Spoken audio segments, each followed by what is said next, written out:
13-ാം വയസ്സിൽ നിത്യസമ്മാനത്തിനായി വിളിക്കപ്പെട്ട ഫിലിപ്പീൻ സ്വദേശിനിയായ പെൺകുട്ടി നീന റൂയിസ് അബാദിന്റെ നാമകരണ നടപടികളുമായി ബന്ധപ്പെട്ട രൂപതാതല അന്വേഷണം ആരംഭിക്കാൻ അനുമതി നൽകി വത്തിക്കാൻ.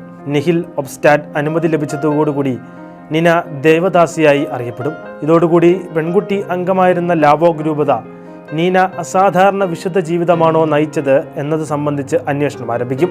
ദൈവകരുണയുടെ തിരുനാൾ ദിവസമായ ഏപ്രിൽ 7-ാം തീയതി സെന്റ് വില്യം കത്തീഡ്രൽ ദേവാലയത്തിൽ വെച്ചായിരിക്കും നടപടികൾക്ക് ഔദ്യോഗിക തുടക്കം കുറിക്കുക.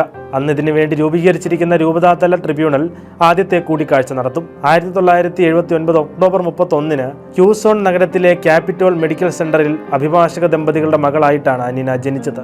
അവൾക്ക് 3 വയസ്സ് മാത്രം ഉണ്ടായിരുന്നപ്പോൾ അവളുടെ പിതാവ് മരണപ്പെട്ടു. സഹോദരിയായ മേരി ആനിനൊപ്പം വളർന്നു വന്ന നീന വളരെ ചെറുപ്പത്തിൽ തന്നെ ദിവ്യകാരുണ്യത്തോട് വലിയ ഭക്തി പുലർത്തിയിരുന്നു. ജപമാലയും വിശുദ്ധ ബൈബിളും പ്രാർത്ഥനാ പുസ്തകങ്ങളും മറ്റുള്ളവർക്ക് നൽകുന്നതിൽ അവൾ ആനന്ദം കണ്ടെത്തിയിരുന്നു. ഇതിനിടയിലാണ് ഹൈപ്പർട്രോഫിക് കാർഡിയോമിയോപ്പതി എന്ന ഹൃദയ സംബന്ധമായ അസുഖം നീനയ്ക്കുണ്ടെന്ന് തിരിച്ചറിയുന്നത്.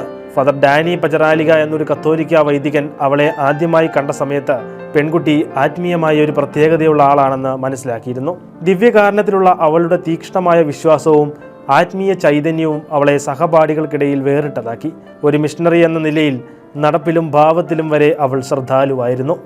വെള്ള വസ്ത്രം ധരിച്ച് കഴുത്തിൽ ജപമാലയോടുകൂടിയാണ് നീന നടന്നിരുന്നത്.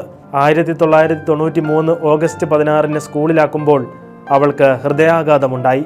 ഉടൻ തന്നെ ആശുപത്രിയിൽ എത്തിച്ചെങ്കിലും ഒടുവിൽ നിത്യതയിലേക്ക് യാത്രയായിരുന്നു.